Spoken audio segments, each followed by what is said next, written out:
আমার ওই দিন খুব ভালো লাগছে একটা ছবি দেখিয়া, ভিডিও দেখিয়া। এক চাচা মিয়া মাশাআল্লাহ দাও একটা লইয়া বিজিবির পিছনে গিয়ে বয়ে রইছে। লা ইলাহা ইল্লাল্লাহু মুহাম্মাদুর রাসূলুল্লাহ। তো যে কথা বলতেছিলাম, ইসরায়েলের বিকাশ নাম্বারে টাকা পাঠাইতে রাজি আছেন?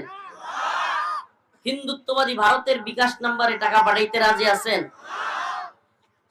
এই যে একটা বিষয় কি দেখেন, বিজেপি বলেন, সেনাবাহিনী বলেন, দেশের জনগণের সাপোর্ট ছাড়া, স্বতঃস্ফূর্ত অংশগ্রহণ ছাড়া কোন জাতি বিজয়ী হইতে পারবে না।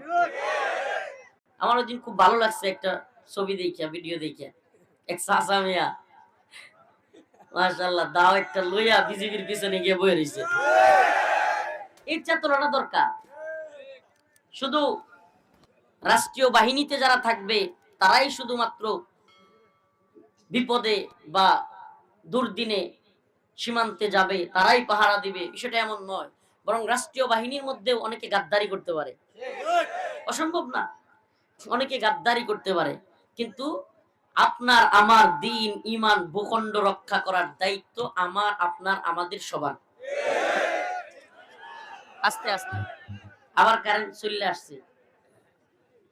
উন্নয়নের যে জোয়ার হাসিনা বাবু দিয়ে গেছিল, আমাদের ইউনুস কাকু ধরে রাখছে। উন্নয়নের জোয়ার ধরে রাখছে উনি। খালি ব্যাট বাড়তেছে, ট্যাক্স বাড়তেছে। হ্যাঁ, উনারা এক একজন সবক খালি উন্নয়ন উন্নয়ন। আসল সমস্যাটা কোথায় জানেন? এই জাতি কখনো বুঝবে না, আল্লাহ মাফ করুক, হয়তো বুঝবে সামনে আরো কিছুদিন গেলে। কোরআন সুন্নাহ ব্যতীত শান্তি মুক্তি কামিয়াবি আসবে না। রাষ্ট্র ব্যবস্থায় কোরআনী শাসন ছাড়া শান্তি মুক্তি কামিয়াবি সম্ভব না। এটা যেদিন বুঝবে জাতি, সেদিনই শান্তি আসবে। আপনি কি জানেন 3 বছর হয়েছে আফগানে তালেবান ক্ষমতা নিছে? কয় বছর? 21 সালের আগস্ট মাসে 3 বছর কিছুদিন। এর মধ্যে আফগানের মুদ্রা পুরা পৃথিবীর সবচাইতে পাওয়ারফুল মুদ্রা। আলহামদুলিল্লাহ সুম্মা আলহামদুলিল্লাহ যে আফগানের মন্ত্রীরা, সিনিয়র বড় বড় নেতারা, মন্ত্রীরা অফিসে যায় পায়ে হেঁটে, রিকশা দিয়া, সাইকেল দিয়া। সুবহানাল্লাহ কোন। আর আমাদের চেয়ারম্যানের বাড়ি গাড়ির অভাব নাই।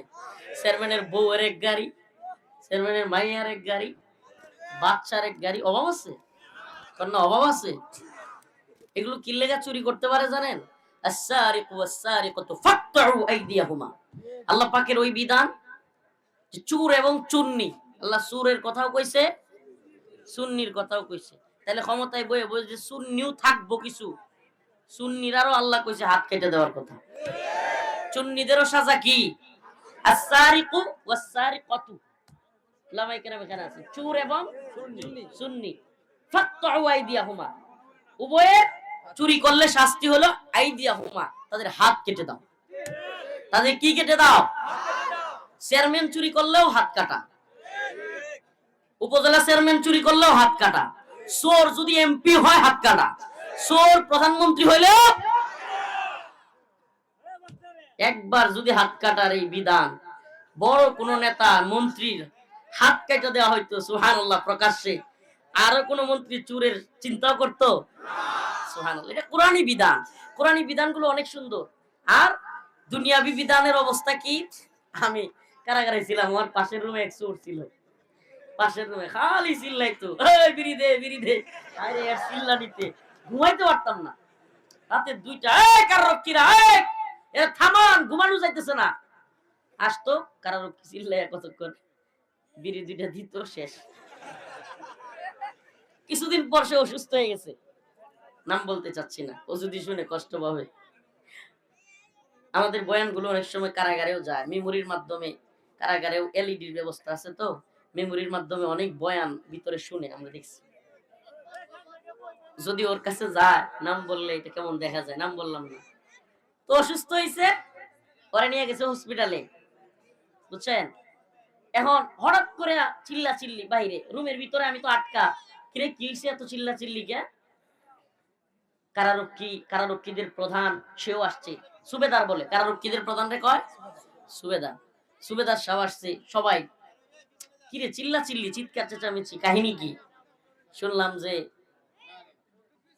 হসপিটালের চাকু আছে না, বিভিন্ন কাজ করে বা অপারেশনের চাকু, কেসি, এরপরে হসপিটালের মশারি, এরপরে হসপিটালের সিসি ক্যামেরার তার, এগুলো পাওয়া যাইতেছে না। আমি মনে মনে কই কাজটা তো কেটা করছে জানাই আছে। চোর ভিতরে গিয়ে আরো বড় চোর, ডাকাত ভিতরে গিয়ে আরো বড় ডাকাত। এটা কি শাস্তি হলো না প্রমোশন? কথা কন না, শাস্তি না প্রমোশন? আপনাদেরকে একটা তথ্য দেই, অবাক হয়ে যাবেন শুনলে। এটা এই বর্তমান পরিস্থিতি। আমাদের এই নেত্রকোনার একজন আলোচক, হয়তো কেউ কেউ চিনতেও পারেন, মুফতি হাফিজুল্লাহ কাসিম, নেত্রকোনার বাড়ি। হুজুর টঙ্গীতে থাকেন, ময়মনসিংহ থেকে মাহফিল করে যাচ্ছেন। গাজীপুর পার হওয়ার পরে চৌরাস্তা তার গাছ নামক স্থানে 7-8টা যুবক রড নিয়া, রামদা নিয়া, চাপাতি নিয়া, জ্যামের মধ্যে, ঢাকা ময়মনসিংহ বিশ্ব রুটে, কোন জঙ্গলের ভিতরে না, ঢাকা ময়মনসিংহ বিশ্ব রুটে চাপাতি, রামদা, রড নিয়া মামার গাড়ি একেবারে ভেঙে দিছে, চূর্ণ বিচূর্ণ, একেবারে গাড়ি গ্লাস টাস ভেঙে। এরপরে মোবাইল, টাকা পয়সা, ব্যাগ যা ছিল, টুপি, এমনকি টুপি, রুমাল, এগুলাও নিয়ে গেছে। মনে হয় নামাজ পড়বো, সব নিয়ে গেছে। এই অবস্থা। আমি গিয়ে আন্দোলন করলাম, আমি নিজে গিয়ে মামারে নিয়ে, এলাকাবাসী নিয়ে, ওই টঙ্গী পূর্ব থানা অবস্থান নিয়েছিলাম, অনেক মানুষ নিয়ে গেলাম। ওমা দারোগারা কয়, হুজুর ওসি একজন আসছে, বলতেছে তদন্ত ওসি, হুজুর আমরা ধরি 5-7 দিন ভিতরে গিয়া থাকে, আবার এরা বার হয়ে আসে, আবার এরাই চিন্তাই করে। আচ্ছা, কথাগুলো শুনলে কেমন জানি মনে হবে না যে প্রশাসন অসহায়? এটা মনে হয় বন্ধ হওয়ার সুরত নেই। এদের কথাগুলো শুনলে মনে হয় না যে এটা বন্ধ হওয়ার সুরত নাই। মানে বেআইন দায় আইন, মানে এই খারাপ কাজটাই কি হয়ে গেছে আইন। মানে তাদের কথা শুনলে মনে হয় যে তাহলে কি করা লাগবে, কয় যে হুজুর এদের পক্ষে উকিল দ্বারা এই চুরি চিন্তায়ের মামলা দেয়, জামিন পায়ালায়। আচ্ছা আমাকে বলেন, এই রাস্তার মধ্যে, জ্যামের মধ্যে, বিশ্ব রুটে, একটা দেশের প্রধানতম সড়কে, বিশ্ব রুটে যদি একজন আলেমের গাড়ি ভাঙচুর করে টাকা পয়সা সবকিছু, মোবাইল নিয়ে যায়, এটাকে আপনি চিন্তাই বলবেন নাকি ডাকাতি বলবেন? এই দিনে দুপুরে ডাকাতি করার পরেও আপনি যদি চিহ্নিত করতে না পারেন, এদেরকে কঠিন থেকে কঠিন শাস্তির মধ্যে না আনতে পারেন, তাইলে বোঝা যায় না যে এই সমস্যাটা শুধুমাত্র সরকার কিংবা অমুকের তমুকের না, প্রশাসনের না, বরং এই সমস্যাটা হলো সিস্টেমের। সিস্টেম অচল হয়ে গেছে, সিস্টেম অচল। এখন সিস্টেম লাগবে কোরআনের। ধরো দইরা পিছন দিক থেকে এদের হাত মোড়া করে বাইন্দা, হাত পা ভেঙ্গা একেবারে ঘুরাইয়া দাও। আরো ডাকাতি করবি, সাহস আছে?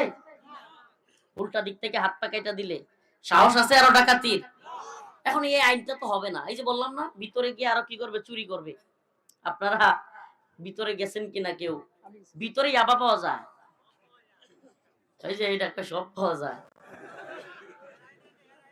এরাই বেছে। গাঁজা পাওয়া যায়, হিরোইন, তারপর দামি দামি ইয়াও পাওয়া যায়। কি আশ্চর্য কথা! বরং আশ্চর্যজনক বিষয় হলো, ভিতরে নেশা দ্রব্যের দাম বাইরের চেয়ে কম, খুব বেশি না, সহজলভ্য, সস্তা। যারা নেশা করেছে সব ভিতরে চলে যাও, বাবা খাইতে পারবা, গিয়া যাও। আস্তাগফিরুল্লাহ, আস্তাগফিরুল্লাহ ওয়া আতুবু ইলাইহি। একটা উম্মতকে, একটা জাতিকে ধ্বংস করার সবচেয়ে সহজ তরিকা কি জানেন? ওই জাতিকে হয় অশ্লীলতা ছড়ায়া দাও, নাইলে নেশাগ্রস্ত করে দাও। আমাদের জাতিটাকে হিন্দুত্ববাদী ভারত যখন দেখলো যে এরা যদি ইসলামের দিকে ধাবিত হয়, শিক্ষা, শিক্ষিত সমাজ তৈরি হয়, তাইলে এরা ভারতের গোলামি করবে না। তাইলে কি করতে হবে? এদেরকে নেশায়, মাদকের মধ্যে, অশ্লীলতার মধ্যে ডুবায় রাখতে হবে। ভারত থেকে যেই পরিমাণ নেশাদ্রব্য বাংলাদেশে আসে, এবং আমারে বলেন, এরা আমাদের সীমান্তের মধ্যে গরু আনতে গেলে গুলি করে মেরে ফেলে। কোনোদিন শুনছেন যে ইয়াবা আনতে গিয়া কিংবা ফেন্সিডিল আনতে গিয়া ভারতে যেটা দিছে এবং বাংলাদেশে যেটা আনছে এগুলোরে গুলি করছে? শুনবেন না। বেশিরভাগ শুনবেন কাঁটাতারের বেড়ার কাছে গরু আনতে গেছে, মেরে ফেলছে।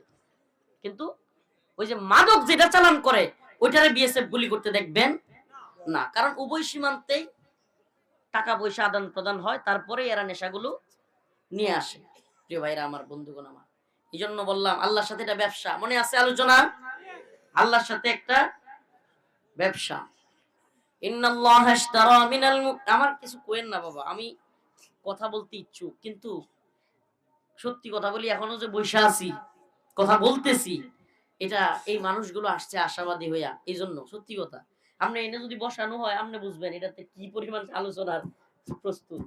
আল্লাহ মাফ করুক, অনেক কিছু নিয়ে নাম নেরে ভাই কিছু বলি না, কিন্তু আপনার মানে দূরদর্শিতা কম। একটা মাইক কোনায় দেওয়া দরকার ছিল যাতে করে মঞ্চে আওয়াজ আসে, এটা করেন নাই।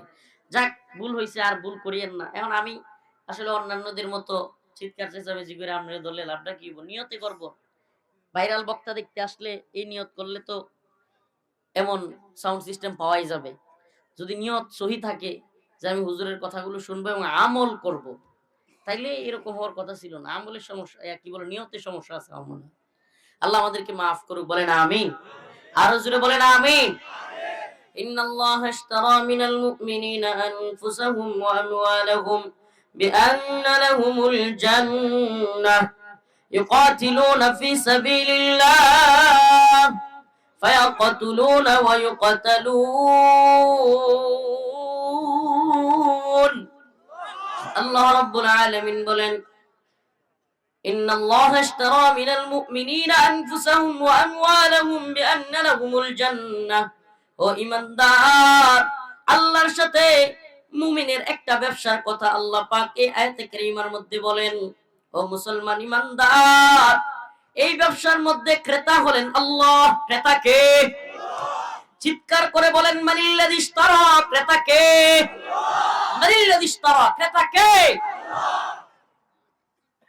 ইন্নাল্লাহা ইশতারা মিনাল মুমিনিন। বিক্রেতা কারা? বলেন না কারা? আল্লাহর মুমিন বান্দারা। আমওয়ালাহুম ওয়া আনফুসাহুম, পণ্যটা কি? জান এবং মাল। সুবহানাল্লাহ। পণ্য কি? ক্রেতা কে? বিক্রেতা কারা? পণ্য কি? জান এবং মাল। বিআন্না লাহুমুল জান্নাহ, বিনিময়ে কি পাবো? সুবহানাল্লাহ। এর চেয়ে উত্তম ব্যবসা কিছু আছে? আর কোন ব্যবসা করবেন এটার চাইতে উত্তম? ক্রেতা কে? এই এখন নুরানির মতো মস্ক করাইতে হবে। ক্রেতা কে? ক্রেতা কে? বিক্রেতা কারা? পণ্য কি? আজকে এই ব্যবসাটাই লয়ে যান, জান, বিনিময়ে কি পাবো? সুবহানাল্লাহ। তাইলে আসেন না, যেহেতু আল্লাহর সাথে ওয়াদা হয়ে গেছে, ওয়াদান আলাইহি হাক্কা, আল্লাহর ওয়াদা তো সত্য নাকি? আল্লাহর ওয়াদা সত্য, মুমিনরা বিজয়ী হবে। এটা কার ওয়াদা? কাম মিন ফিয়াতিন কলিলাতিন গালাবাত ফিয়াতান কাসীরাতান বিইذনিল্লাহ। সুবহানাল্লাহ। ছোট ছোট দল আল্লাহর উপর আস্থা এবং ভরসা রাখলে আল্লাহ পাক বড় বড় দলের বিরুদ্ধে বিজয়ী করবেন। সুবহানাল্লাহ। আমরা বিজয় দেখছি না দেখি নাই? বদরে ছোট দল বিজয়ী হয়েছে কি হয় নাই?